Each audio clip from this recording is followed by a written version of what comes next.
Nós vamos entrevistar aqui na TV Afiada, do Conversa Afiada, o governador Wellington Dias, do Piauí. Ele foi de vereador a deputado estadual e a governador no período de 10 anos e por 3 vezes se elegeu governador do Piauí no primeiro turno. A nossa conversa é sobre esse Brasil que não se conhece, o Brasil do interior, o Brasil do norte, do nordeste, mas a pauta se alterou com a prisão do líder do PT no Senado, o senador por Mato Grosso do Sul, Delcídio Amaral. E a minha primeira pergunta seria, governador, o senhor foi líder do PT. O senhor foi senador e líder do PT. O que significa para o PT a prisão de Delcídio Amaral? Olha, primeiro é um choque, né, para todos nós. Eu convivi com o senador Delcídio, tive a oportunidade de estar com ele no Mato Grosso do Sul e posso lhe afirmar, não só pela minha posição de líder do PT num determinado momento, depois líder do bloco de apoio do governo, é uma pessoa de grande compromisso com o Mato Grosso do Sul, o povo que lá ele representa, e de grande compromisso com o Brasil, alguém que está ali, quem conhece os trabalhos legislativos, especialmente no Senado Federal, alguém ali de forma correta na defesa das posições, né, do projeto, daquilo que ele acredita. Então, eu diria, como alguém que conviveu com ele, não é, da necessidade, inclusive, de se examinar essa gravação, porque eu digo a você assim, de coração, em se confirmando aquilo que está na gravação como sendo a voz do Delcídio, não é outro Delcídio, não é o Delcídio que eu conheci nessa fase que estava lá. E é claro, o efeito disso, especialmente no momento em que ele é senador, líder do partido, é claro que cada pessoa responde pelos seus atos, para o momento político do Brasil não é bom. É algo realmente que traz muitas dificuldades. Agora, o senhor é um líder da primeira hora e um militante do PT da primeira hora.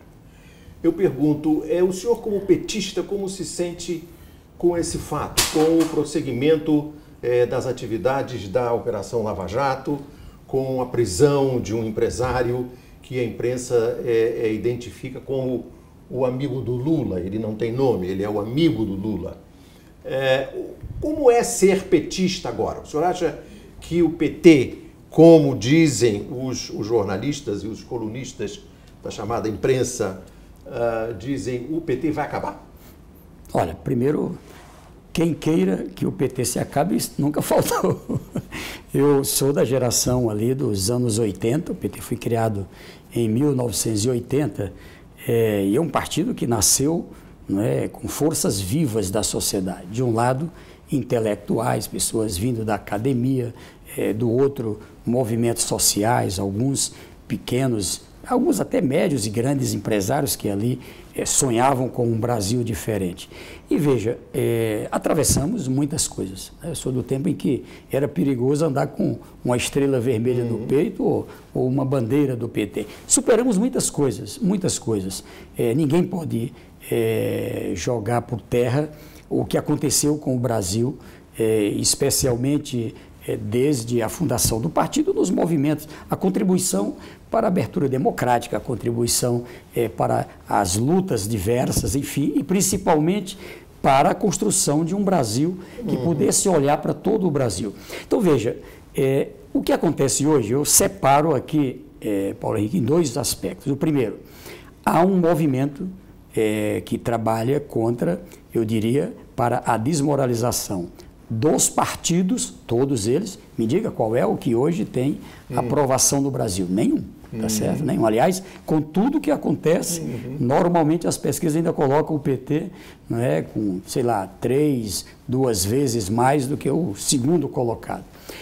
Então, é um problema grave, né? Você ter mais da metade da população que não acredita em nenhum partido. Então, isso é grave. Junto com isso, a desmoralização dos políticos, é bom lembrar, de todos os partidos. Então, quando a política e os políticos são derrotados, o que fica no lugar? Quem é que vai assumir? É essa pergunta que eu faço. Então, ela remete para algo que o PT também abraça, que a presidenta Dilma abraçou, que o presidente Lula abraçou, que eu abraço, que é a necessidade de uma reforma política. Eu venho sustentando já há em torno de 12, 13 anos que um partido ideológico, um partido com ideias, um partido como o Partido dos Trabalhadores, e cito aqui outros partidos também, não se sustentam no modelo atual, onde o que vale é o indivíduo, onde as campanhas são caríssimas, onde tem financiamento de empresas, ou seja, dificilmente um partido se sustenta. É claro que o alvo principal é o Partido dos Trabalhadores. E não posso negar, toda a estratégia que tem é para botar Lula na cadeia. Isso é claro, é evidente. O senhor acha que esse é o objetivo final da Lava Jato? Eu não tenho dúvida, não da Lava Jato isoladamente. Eu acho que o país, e nós ajudamos a construir isso, não é? Aliás, só para citar um exemplo, a lei que trata da penalização do corrupto e do corruptor é de iniciativa de quem? Do ex-presidente Lula. Quando senador da República, puxei esse projeto e lá com a garantia de apoio do conjunto dos parlamentares, nós aprovamos e tornamos lei essa proposta. Então, se você olha... você vivia uma Então não é só a Lava Jato, mas seria o quê? Seria o Ministério Público, a Polícia Federal? Eu acho que tem uma estratégia muito maior, muito maior. Vamos aqui pegar apenas a última fase. A eleição de 2014 não terminou. Nunca. Ela não terminou. Não é? Ou seja, é como se fosse... A da Argentina terminou no dia seguinte, acabou, aqui não acaba. Acabou. Então, segundo turno, terceiro turno, enfim, não acaba nunca. Então, o que tem de ruim nisso? É a democracia que impede, porque, queira ou não, há cerca de 3,5 milhões, quase 4 milhões de brasileiros foram os votos a mais do que o segundo colocado para a presidenta Dilma. Tá certo? Se fosse um voto, um voto, a democracia dar o poder, não é, para a governança. Agora, estou falando de a população do Piauí, mais do que a população do Piauí, a mais de voto em favor da presidenta Dilma. O que eu acho que tem de problema nesse instante? É uma dificuldade da gente conseguir, pela via normal da política, que é o diálogo, essa estabilidade. Por isso, assim, o caminho é o diálogo. Eu, como governador, tenho todos os dias buscado ajudar, não apenas por conta do meu partido, não apenas por conta dos líderes, não é, do meu partido, mas pensando no Brasil. A estabilidade política é necessária para que a gente possa encontrar o caminho da estabilidade econômica e dos projetos de interesse da população. Como conseguir isso nesse ambiente tão tumultuado, em que a cada dia há uma erupção vulcânica, como foi ontem a prisão do Bonlai, que é conhecido como o amigo do Lula, ele não tem nome, hoje a prisão do Delcídio, do banqueiro André Esteves.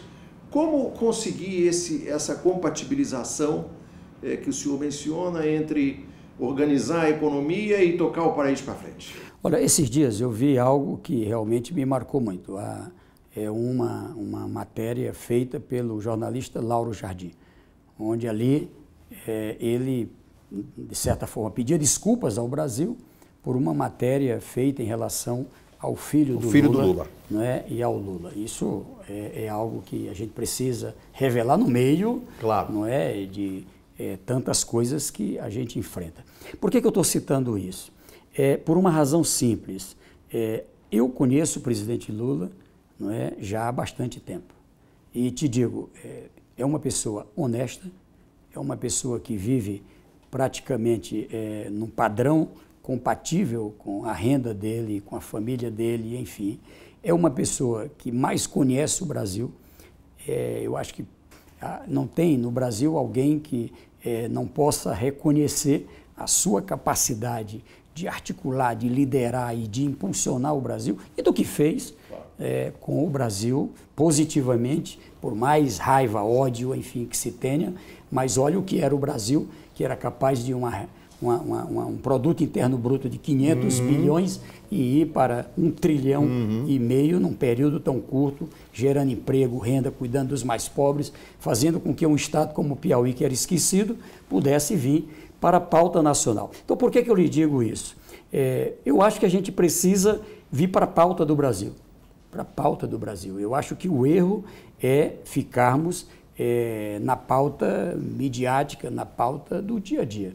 Eu creio que a gente precisa ter esse olhar. Nós estamos com problemas graves de segurança. Qual é a alternativa? Problemas na área de saúde. Qual é a alternativa? Eu acho que a própria presidenta sinalizou nessa ideia da pátria educadora do quanto ainda podemos avançar na área da educação. A economia, não é aceitável, né, que a gente tenha nesse instante as taxas de juros que o Brasil pratica a partir do próprio governo, quando lá atrás a inflação estava ali 6, 6,5%, 7%, você pegar e colocar uma taxa Selic de 14%, isso não é razoável, não é razoável. Ou seja, você terminou endividando ainda mais as contas públicas, desequilibrando as contas públicas. Então eu digo isso para mostrar que tem saída e nós temos que trabalhar essa saída. Mas qual seria a saída?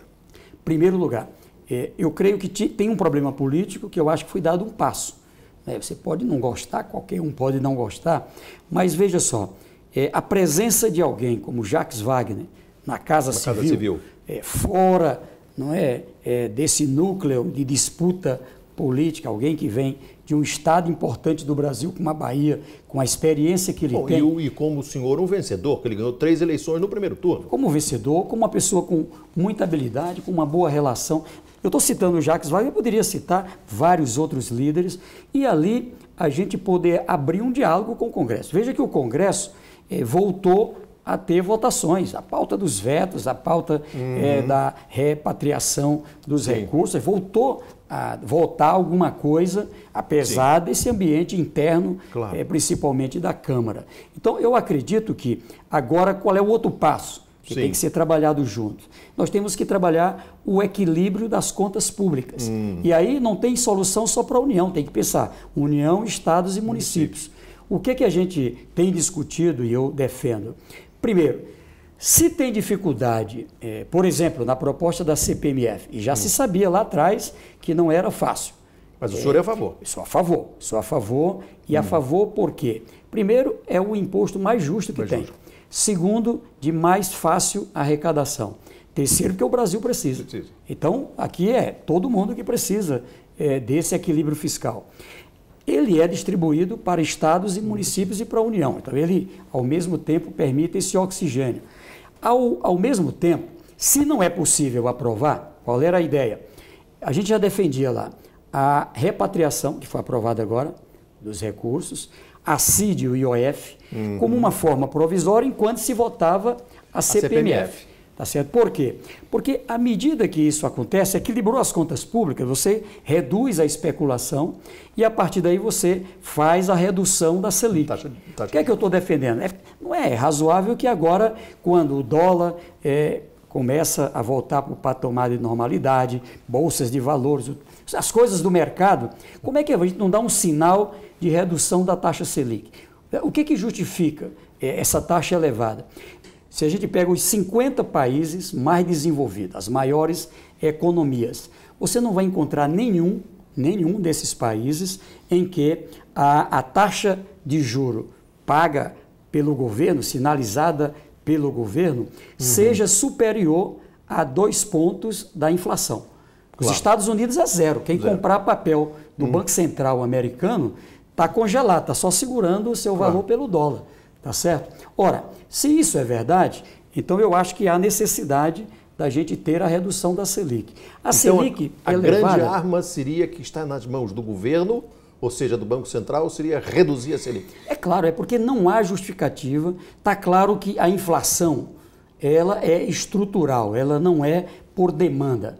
Não é? Ou seja, subiu o preço do combustível, subiu o preço da energia, enfim, e isso elevou, todo mundo foi ajustando as suas contas. À medida que se elevou bruscamente e muito alto o juro, a Selic, o que aconteceu? Isso terminou fazendo as empresas, inclusive, aumentar os seus preços, porque os seus custos aumentaram também. As suas dívidas que pagava lá atrás com taxas menores, passou a dobrar, triplicar e impactou nos seus custos. Repassa para o consumidor. Então, o que eu acredito é que reduzir a Selic, só um dado para você. O ano passado, nós pagamos da dívida os encargos da dívida, não é menos do que este ano, algo em torno de 180 bilhões. Então, 180 bilhões a mais em 2015 já desmonta qualquer outra conta, outra despesa.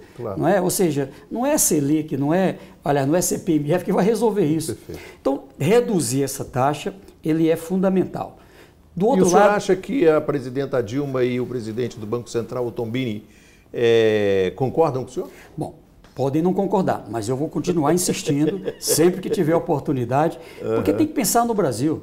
Tem que pensar, nós não podemos matar a galinha dos ovos de ouro. Claro. Quem é a galinha dos ovos de ouro? Os contribuintes. Claro. É o povo, empresas e pessoas físicas. Então há necessidade dessa redução. O outro passo, e isso aqui é uma novidade, e ela está sendo debatida e defendida, eu defendo, que é o seguinte: nós temos 370 bilhões de dólares, 376 bilhões de dólares de reservas. Opa. Qual é a ideia? Uma parcela, pouca gente sabe, significativa dessa reserva, ela vamos dizer assim, uma poupança própria do Brasil. Claro. É aquilo que nós acumulamos do que fomos ganhando com exportações crescentes ano a ano. Pois bem, essa poupança, a ideia é tirar algo como 25%, cerca de 70 bilhões de dólares, algo como 250 bilhões de reais, lá onde ela está, no Banco Central, apenas por uma aprovação do Conselho Monetário Nacional, você classificar como um fundo garantidor, uma espécie de fundo soberano garantidor. Para quê? Para captar empréstimos internacionais. Ora, se eu tenho um fundo garantidor, lá fora, a taxa de juro que flutua pelo ambiente que está no Brasil, para o Brasil, de 4,5% a 7%, você pode captar recursos lá fora por 2%, 3% em prazos longos, de 10, 15 anos, até mais. Fundo de pensão, enfim. Perfeito. Trazer. A União, por exemplo, a União vai lá fora e pega, sei lá, 20 bilhões de dólares. Esse dinheiro entra aqui, ele faz aumentar as reservas. Segundo, se precisar dar uma regulada, faz via compulsório. Via compulsório na hora que fizer o câmbio aqui dentro. Depois, você garante o seguinte: esse dinheiro vai impactar no primário? Não, o governo usa para pagar terceiros, dívida com terceiros. O que é que significa? Um monte de coisa que o governo está devendo e precisa pagar, atualiza. Obras do PAC, não é? Obras que estão em andamento. Petrobras. Programa, faz andar.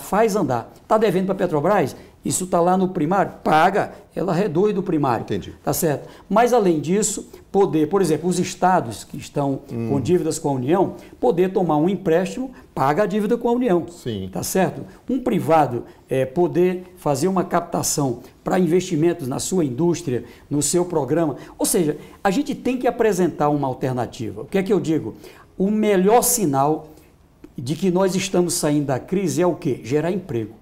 Gerar emprego. Ou seja, tirar dinheiro das reservas para destravar a economia. Nem tira. Faz entrar mais dinheiro para a reserva. Entendi. Se a gente captar lá fora 70 bilhões de dólares pelo setor público e pelo setor privado, nós vamos sair de 376 bilhões para 440 bilhões aproximadamente de dólares aqui. Claro. Agora, gerar emprego. No momento em que a gente tiver a máquina do emprego rodando, através da construção civil, através da indústria, através da produção, ou seja, o que é que vai acontecer? Um primeiro mês em que a notícia for saldo positivo de emprego, o que é que o povo vai dizer? Verdadeiramente estamos saindo da crise. Então é fazer isso. Eu acho que o que não dá é não sinalizar qual vai ser o futuro. Então tem que apresentar. Se não é essa, apresenta uma proposta. Mas eu, Wellington Dias, defendo essa proposta. Eu estou entrevistando aqui na TV Afiada o governador do Piauí, o Wellington Dias.